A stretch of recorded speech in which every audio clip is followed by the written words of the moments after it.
Good morning. Mag God zijn vrede hier. Maat hier in zijn hier nog dus. Even je tijd van this mornings wat we hier top zijn. En zien woordlote taal te reden. De overschrift to this message van nou as the cost of discipleship. En ik wil er maar wel zeggen wie dan denken. Wat is de kost voor een discipleship? Jezus nu volgen. Wat is de kost ervan? En maar dat we nu denken, wanneer ik als manchmal zich ziemlich lekker dat met dus wie man eenmaal like financial kosten had in ons leven. Wanneer een unexpected cost is financially en dat een kost is waar we niet wat een return van krijgen, dan fällt sich ganz dort und sagen, dat kost, wat dat gekost heeft, niet? En nächste ding hebben we maken we een andere investment nog veel gratis dort en we doen dat met moed en we vrij ons dat hebben, we doen dat waarlijk. Because we geloven dat wat ons een return brengt. En ik weet dat met de cost of discipleship ook een beetje staat is. Dat wanneer we de reward wat Jezus versproken heeft, niet in consideration nemen dan fällt sich ons dat maar iemand zeggen dat kost wat het is. We moeten waar wat opgeven, we moeten dit opgeven, we moeten jant opgeven. Voor Jezus, of voor zijn rijk, voor Christus en zijn kerk. En, maar wanneer we denken wat de reward is, wat heeft Jezus, wat heeft God voor een reward voor die wat we willig zijn, dit investment te maken, the cost of discipleship. Dan men immer kan ons dat meest niet nu zo'n grote kost veilig, kan het? Because we zijn dat een grote reward wat ons versproken is, voor Jezus volgen. Zo dat is een beetje de danken, de cost of discipleship. Ik wil een enkele nemen, Matthäus 8, vers 18 bij 22. En am besten dat is een beetje de setting voor deze message van nu. Matthew 8, vers 18 to 22. En we willen dat even lezen en dan willen we ons besonders in 3 dingen een beetje aanloten over wat het brokken dat en wat de kosten zijn voor discipleship. En dat is een beetje een expansion van dat wat ik maatwerk op ongerecht breng, die door de Mountain View, zoals ik zei, zijn die als jeugd wat die vielleicht een beetje dubbel verkomen, maar hopelijk is het goed te weten. Zo zien we dat op ongerecht en ik hou er best wel van dit en van nou een klein beetje weer expanden. En dat zijn dus de 3 dingen. Eén is obedience. En de tweede is submission. En de derde is surrender. Dat zijn de 3 van de dingen wat we klaar vinden in het Nieuwe Testament. Dat is wat de brokken heeft. En die gaan kind of alle hand in hand. Dat is dan ziemlich verbonden. Einer met de andere. Dat is obedience, submission en surrender. En maar die hebben een verschillende diepe effect op ons. En daar willen we ons vandaag een klein beetje aanloten. So, this verse here, Matthew 8, verse 18 to 22, that sagt us that, and when Jesus saw great multitudes about him, he gave a command to depart to the other side. Then a certain scribe came to him and said to him, Teacher, I will follow you wherever you go. So this einer komt een scribe, komt en zegt, die Jezus dat, leraar, ik heb me entschieden, ik wil die te volgen, waar immer du hangehst. Dat heb ik nog gezegd, I've committed to the cost, ja. And Jesus said to him, so that Jezus dat hem hier fits remind, hij komt zo klaar op en heeft het klaar, dat ik zie nu determined, ik zie committed, ik wil die volgen, en come with me, I'll be with you. And so Jezus in response said, foxes have holes and birds of the air have their nests, but the Son of Man has nowhere to lay his head.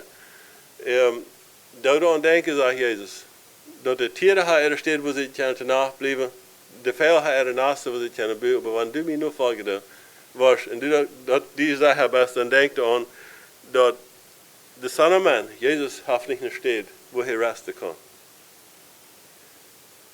In andere woorden, Jezus vraagt hem, best du zeggen, wat du sagst, best du zeggen, wat du sagst. Then another of his disciples said to him, Lord, let me first go and bury my father. But Jesus said to him, follow me. and let the dead bury their dead. Zo is een beetje een dialoog hier wat Jezus heeft met een paar verschillende mannen over am Nachfolge, over discipleship, over the cost of discipleship. Einem sagte dat bedenkt die, wat die zei is, niet, want die mij volgen was. En de andere zegt dan ook, okay, ik wil die volgen. Maar ik wil eerst dan, die deed zich dat al bedenken, ja. Hebben dan eerst nog maar gewoon zijn, met zijn familie te zijn, maar door was het ding wiederkomen weer. En dan wordt hij terugkomen aan volgen. En dan zegt Jezus, follow me. Dat krijg ik nu. Dat is nu niet tijd om naar alle handen tijd nemen. Dat is tijd om volgen. Follow me. Zo, Jezus heeft je dan deze mensen dan als ik en dan deze twee mannen wat dan ook willen van zijn disciples zijn. En to deze twee mannen dat hij dat ziemlich klar revealen dat er een cost is of discipleship en vandaar te ons ook. That there is a cost of discipleship. So, en de kosten en wat ze moeten zijn krijgt deze drie dingen. Obedience. Dat brugt een kost om obedience zijn tot Jezus, because dan we ons committen to somebody else hoor als nur mijn ene desires en mijn ene willen. Obedience and submission and surrender. En dat we Jezus de priority geven aan ons leven. Dat is een part van de cost of discipleship. Zo wieder heb ik samen verschiedene points wat ik wil gleich van today. De eerste dat krijgt de obedience to Christ's call. Wanneer Jezus roept dat, dan obedient zijn. Gehoorzaam zijn. En Johannes 14 vers 15, du zegt het, if you love me, zegt Jezus, then keep my commandments. And so that is a call to simple obedience, wat Jezus uitgeven dat. If you love me, wanneer du mij gleich is, dan hou dat, dan zie obedient, in other words, keep my commandments. So it's important for the obedience. And in 1 Samuel 15:22, du zegt het said, so Samuel said, has the Lord as great delight in burnt offerings and sacrifices as in obeying the voice of the Lord? Behold, to obey is better than sacrifice. So he zegt Samuel dat het confirmen hier dat God check no obedience. Hij heeft een desire van zijn dingen om weer obedient zijn. En no Samuel zijn reden hier hielt zich dat God heeft een gratis gevallen aan bloos de obedience als aan alle handen grote dingen wat we proeven, fijne dingen wat we proeven zelfs te doen.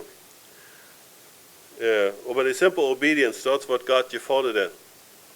En dat kan van de verschillende dingen zijn in ons leven. De obedience, waar trafst u aan, of waar traf ik aan?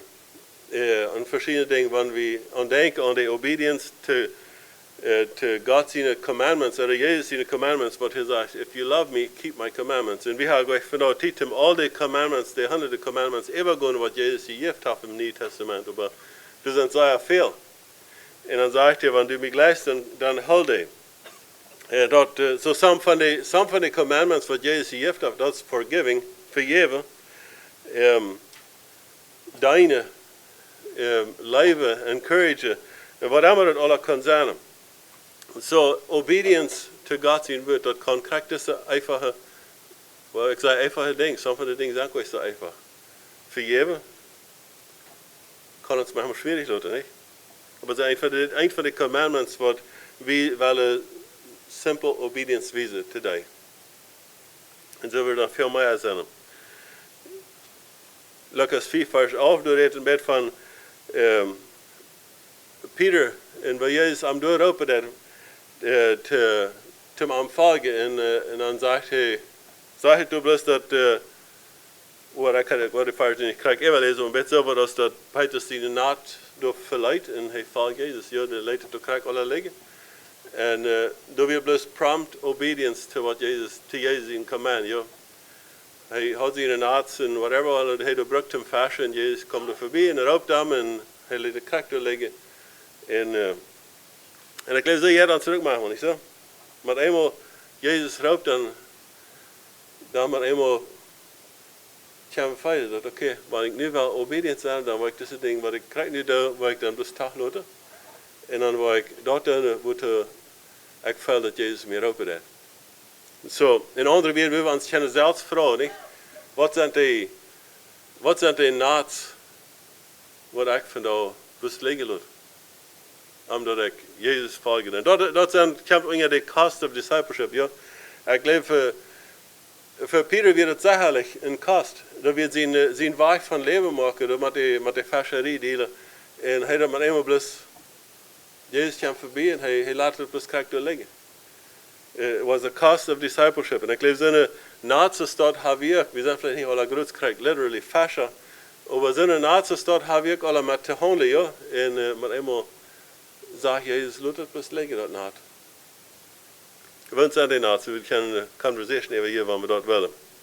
So the simple obedience, that's to Jezus in de commandments, that's een part van de cost of discipleship. En wie wil dat responden, wanneer Jezus erop is. Submission to Christus in authority. Wanneer we van die submission reden, this scribe here in Matthäus 8, vers 19, hij zegt, plus I will follow you wherever you go. So that hitzig hier is, wanneer hij submitted wird to Christ. Yeah, because hij zegt, wo immer du warst gonna, I will follow you. And he was completely submitted in zijn saying, wat hij zei dan. En Jezus deed daarna een beetje am challenge, als hij werkelijk eruit wird. Dat hij zich dat verteld had, dat besonders had, wat am dat kosten wird. So, submission to Jezus, dat meint dat we yielden to Jezus in authority. Wat immer Jezus van authority heeft in mijn leven, dat we submit to that authority, en we zijn right om dem waargeven, ja. So, dat is een part van dat ganze denken van obedience en submission en surrender, as een part van yielding to God. We hebben mij eenmaal lang weg voor, dan eenmaal zei we door, bij een junction hebben we dus een sign en zegt yield aan, ja. Wat doen we dan? Houden we dan ganz stil, of backen we op, wat doen we wanneer we zo'n sign aantreffen, wat de yield zei dat? Wel, dan checken we, zijn door van irgendeine andere direction fertig komt, right? En wanneer geen fertig komt, dan is de weg op dat we de lang voor het komen. Wanneer een fertig komt, dan we yield, ja. Lopen we dem eerst voor, en dan worden we eenmaal passend is. So dat is een part van ons leven, dat we yield to God, is dat we checken dan in zijn, wat is de direction wat God ons geeft dat, en we yield to that. Ja, dus hij aanleiding geeft dat, zo kunnen we dan hangen aan. James 4 verse 7 zegt, submit yourselves therefore to God. Submit yourselves therefore to God. So it's een command wat we in het Nieuw Testament vinden, that we submit to God. And that's part van the requirements or the cost of discipleship. In Matthew 26 verse 39, ik ga hier zo'n Maya vers, niet dat je, vielleicht kom je niet nog met de alle afleiden, but that's okay. And he went a little farther and fell on his face and prayed, saying, O my Father, if it is possible, let this cup pass from me. Nevertheless, not as I will, but as you will. So that's nog een vers waar de submission klar komt. En dat is in de case waar Jezus dan door hem God beden deed. En hij dat de ganze load van de mensen er zijn op zijn schouders had. En dan vroeg hij, God, du hast du een weg waar ik dit kan niet te steek kunnen. So dit is een part van submission, dat we hebben veel meer ansvar waar we dat vergelijken. En dan kunnen we onszelf vragen, zijn we right to submit to God? En deze load wat Jezus door hem God in de Garden of Gethsemane te dragen had, voor mij en voor die, dat we hem zo zwaar heeft gevraagd, God, als du een weg dit te sticht te gaan. Because am wir nicht nur der Derg gaan. En dan door hing aan zegt hij, aber nichts is ook wel, aber so du was God. So that's the point of submission, ja. Dat komt er klaar uit, dat Jezus wird submitted to God. En wat immer God zijn plan wird voor hem, dat wil hij durchvieren, dat wil hij uitvallen. En dat was hem dat wat kostet deed, en wil voor hem dat kostet deed. Maar he was submitted to God, en dat is een example wat Jezus gegeven heeft, ook voor ons. That we submit to Christ. Even when dat jeng spannend is, zeggen we dat manchmal niet. Und dat een anders is als wat we willen wel, but that we submit to Christ, en dat heeft Jezus ons in zijn diepet example gegeven. Dus hij submitted to God. So submission, dat meint dat we worden God trusten voor zijn aanleiding, dat we worden Jezus trusten voor zijn aanleiding, over onze future, wat immer we voor droom hebben of voor plans hebben, dat we submit, dat alles submitten doen to God. Dat we met dat submitten doen, dat we onze plans waarlijk worden opgegeven, van wie moet eenmaal feiten dat God heeft een andere plan voor mij. Dat we dan waarlijk zijn dat te submitten.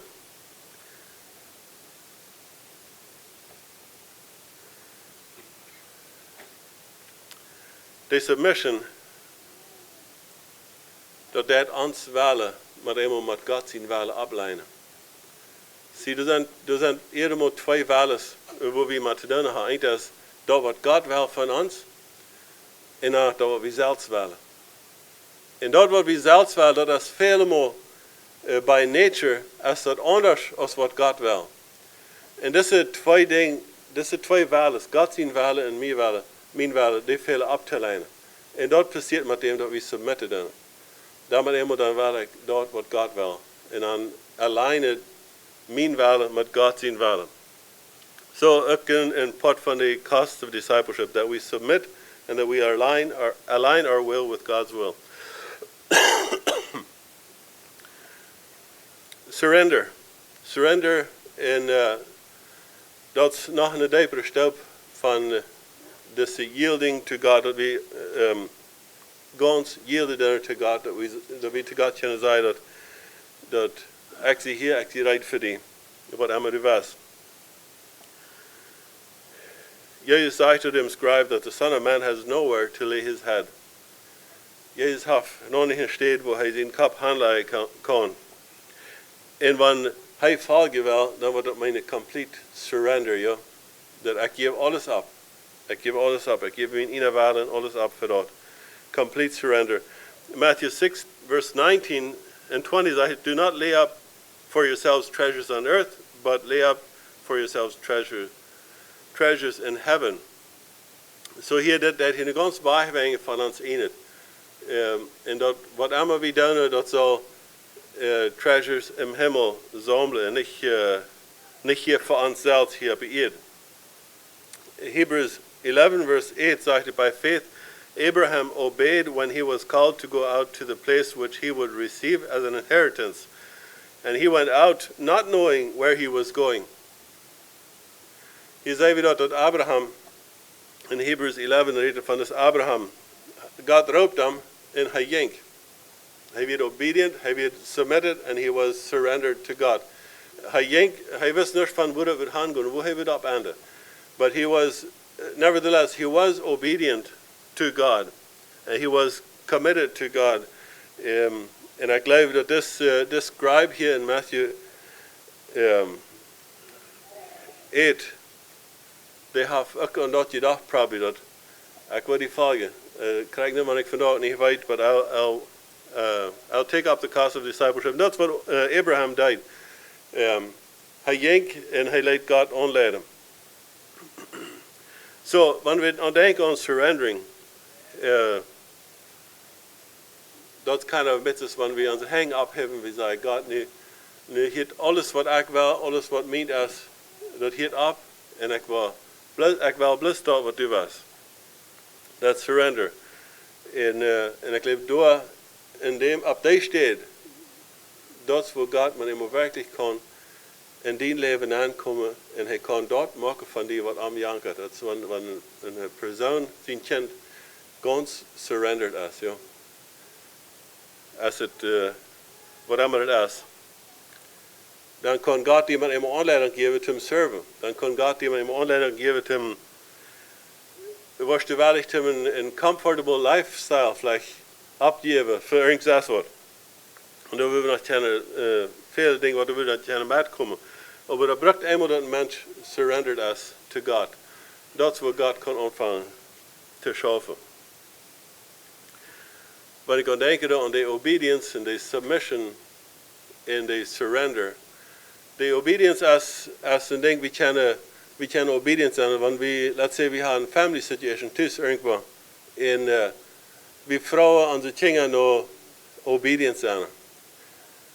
Zo die kennen maar eenmaal obedience aan de jong ervaren. Ik word dan niet doen wat mama of dad zegt, of somebody else zegt. En over niks met een handje geven zijn, but I'll just fill that out en dan word ik terug gaan en dan word ik wel eens zeggen wieder wel. Zo, dat part van obedient, bloos obedient zijn, kunnen we met eenmaal nog. We kunnen met eenmaal nog obedient zijn, ohne dat we actually willen obedient zijn to God. Maar we doen dat outwardly, ja. Submitten, we kunnen ons to God submitten. En aber, wo ist uns Welle, in Gott sein Welle, lehnen die ab. Wenn wir von Surrender reden, dann geben wir das alle ab. Dann machen wir das ganz ab zu Gott und wir sagen das. Ich glaube, dann können wir mit so von den Dingen matchen, was David sagt. Wo wenig das mit Mensch ist. Mit dem ist das nicht. Dann ist bloß Gott wer. Wenn eine Person surrendert wird zu Gott, dann muss sie wirklich irgendwas abgeben. Die Arbeit, Komfort, was immer das ist sie wirklich das abgeben und sagen, Gott, dass ich trust dich completely. Dass du wirst mir die Anleitung geben, wo ich kann gehen soll, was du für mich hast. And I'm willing to go. Wir haben noch mehr Dinge, wenn wir denken an diese Obedience und Submission und Surrender. Und dann sind da Verse in der Bibel, wo wir mal eben anfangen zu denken, in dieser Hinsicht an, was hat Jesus actually gemeint? Und wir fragen uns, wir kommen vielleicht bei einer Stelle, wo sie in Exodus, Matthew 8, Vers 21 und 22. Okay, da habe ich gerade gelesen, aber ich dachte, ein bisschen anders denke. Vielleicht kommen Leute da immer. But anyways, over the teaching over that family part, and Jesus sagt da, wo er sagt, dass Mama und Papa verloren am Nachfolge. Ich glaube, so eine Verse steht, du treffen da manchmal immer und wir wundern, was hat Jesus gemeint damit? Ist die Family gleich so wichtig ist dort? Matthew 10, verse 37, du sagtest, he who loves father and mother more than me is not worthy of me. Was hat Jesus damit gemeint? Wer immer Mama oder Papa da gleich als mir, he's not worthy of me. So ich glaube, dort kann man verstehen, dass wir Jesus das heißt haben in unser Leben. Und wir wollen alles reisen, zu verloten, um Jesus zu folgen. Ich glaube noch nicht, dass wenn Jesus so sagt, dass wir sollen Mama und Papa verloten, unsere Familie verloten, Sinne, weil wir auf irgendeinen Weg sollen unsere Families neglecten. Das glaube ich nicht, was Jesus so gemeint hat. Ich glaube, vielleicht alles das, was gemeint hat, dass wenn du mal Issues arise in der Familie, was du nicht mit Gott sein wird, alleine, dann, dass wir wahrlich sind, die zu verloten in uns, auf Gott seine Sicht hinzustellen.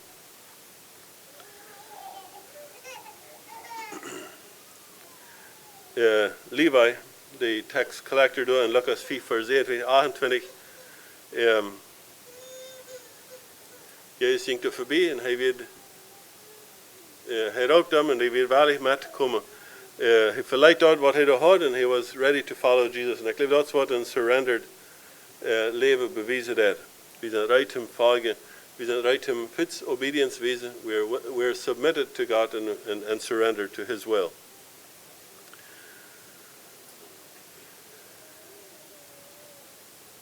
Der zweite Disciple, oder der zweite Mann in Matthäus 8, Vers 21, der hat ihm request to Jesus fits that Ik wil eerst gewoon mijn vader begraven en dan wil ik terugkomen die nog volgen. En Jezus, je hebt het door fietses, wanneer die obedient was zijn, dan meint het krijg nu. Nu hebben we niet tijd om nog lang excuses te geven. Wat ik nog alle wel doen eerst, of wat nog alle velen deed. Ver ik rijdt zie, Tim Jezus ging eraan volgen. Tim gaan waar Jezus gaan wil. So die submission, wie door das tweede disciple door wat er zegt, hebben we eerst kunnen zijn vader begraven. Hij wil obedient zijn, hij wil het doen en hij wil had goede intentions. Bloß nicht krijgt nu. Bloß nicht krijgt nu. Lever Luther. Een beetje Luther. So in Romans 12 verse 1 does Paul say, I beseech you therefore, brethren, by the mercies of God, that you present your bodies a living sacrifice, holy, acceptable to God, which is your reasonable service. So Paulus sagt door dat geef je bodies aan als living sacrifices. Rijd zijn tem irgendwo God dienen. Wo allemaal hij terug dat en waar we niet tegelijk uitred geven dat we eerst nog dit willen, eerst nog jaant. En dat onze familie, whatever alle excuses hebben.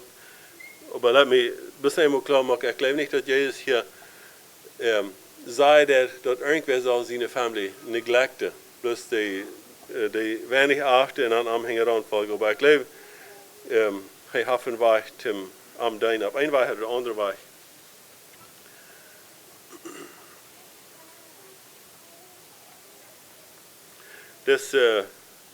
This disciple door in Matthew 8, 19 by 22, wat we lezen reden, hij had zijn ene plan wat hij wil. Hij had zich dat uitgedacht, hij had zijn, wie kunnen zeggen, een plan of een droom wat we vandaag willen hebben, wat we nog wel alle accomplishen. En he was going to do that. Hij wil zijn droom nog uitvallen, zo te zeggen, want niet een droom wie groot, vielleicht niet, maar een responsibility wat hij zoveel wat hij te veel had. En Jezus roept hem op een andere direction. En ik geloof dat bracht een complete surrender van Jezus zijn tjingen, van Jezus zijn disciples, omdat hij den kon aanleiding geven, en hij wil den aanleiding geven, hij wil den reich vieren. Proverbs 3 verse 5 and 6. Become the fires as I trust in the Lord with all your heart, and lean not unto your own understanding. In all your ways acknowledge him, and he shall direct your paths. So the trust of God's Ade with all your heart. Dan is zo weinig ruimte gebleven voor ons ene ding vasthouden. Wanneer je zegt with all your heart. Dan hebben we onze ambitions, onze plans en onze dreams en wat allemaal we hebben. Dat geven we dan, dat stellen we in je garten en vielleicht laat God die krijgt die dingen al uitvallen, die leven en vielleicht have in another direction. Lean not unto your own understanding, and acknowledge him in all your ways, and dan zegt hij, and he shall direct your path. So dat is wat we God wil dat zijn dingen komen zullen. Dat hij die kan wegwijzen.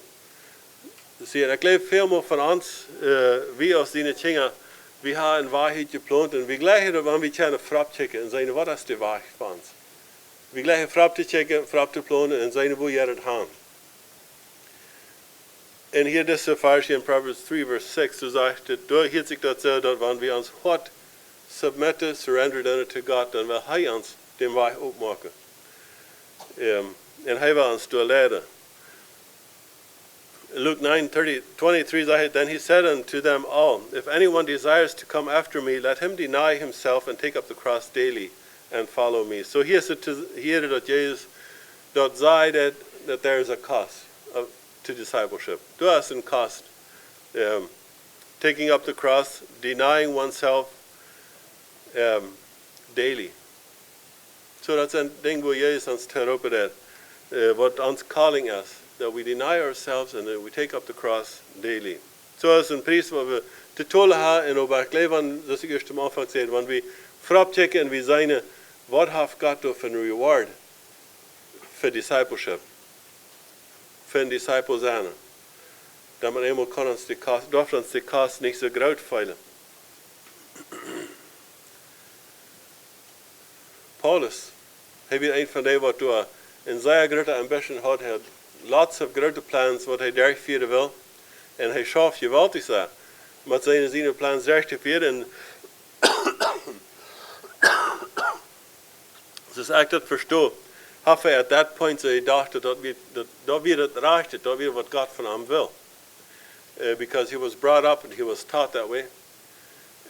So hij schaft met zijn ambitions en met zijn plans en hij vierde daar großartig. Maar dem dag wo Jezus met eenmaal afkwam, met dat licht naar hem. En hij valt naar de eerd. En wat zegt hij? Ik had die versie nu niet krijgen voor mij, maar bet zo was dat, God, wat was du van mij? Er gebeurt een instant surrender. Er wird bloß ein ganzer surrender to God und sagt, von hier wieder Gott, sie ich in dienen hängen, Jesus. Nu sei du, was weißt du nicht von mir haben? Aber dort hat er seinen Plan und seine Ambition und seine Arbeit so ganz solid. In meinem Haus legt er das alle Tage und fragt er, Jesus, was ist nu wieder? Was ist nächstes für mich?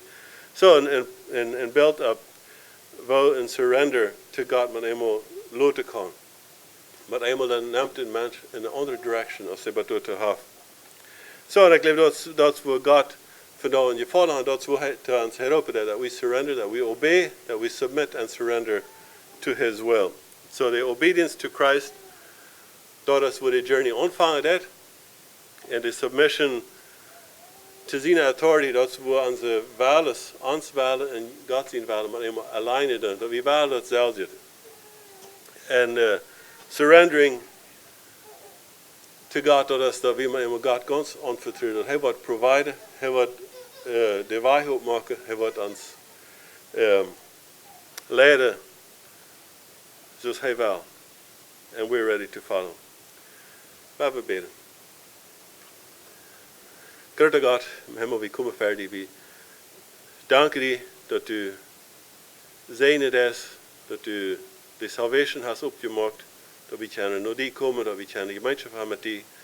We danken je dat u in God bent, waar we ons op vertrouwen kunnen, waar we kunnen obedient te zijn, we kunnen je loten zijn, en dat u reich vieren wordt, want we kunnen ons hart die gans evalueren, we kunnen submitten en we kunnen surrender te dien willen. En haar help ons weer, maar dat kunnen zijn wat dien willen is voor ons, dat we waarlijk willen zijn, te gaan en te volgen in dat wat de kosten zijn. Maar we weten dat u hast versproken, een dag dat we kunnen bij die zijn, dat wat u trouw gevolgd hebt. En help ons dat immer daar te zijn wat de reward is. En dat we niet zo zeer opchecken wat de kosten krijgen zijn van daar af aan. Maar dat we even ganz waarlijk zijn, die te volgen. Moest u hier met hem zijn, deze dag. En help ons alle top dat we willen kunnen, nog dat opgetrokken worden, nog die. En dat die gemeinde we kunnen een klaar licht daar hier op de Welt. Jezus in naam. Amen.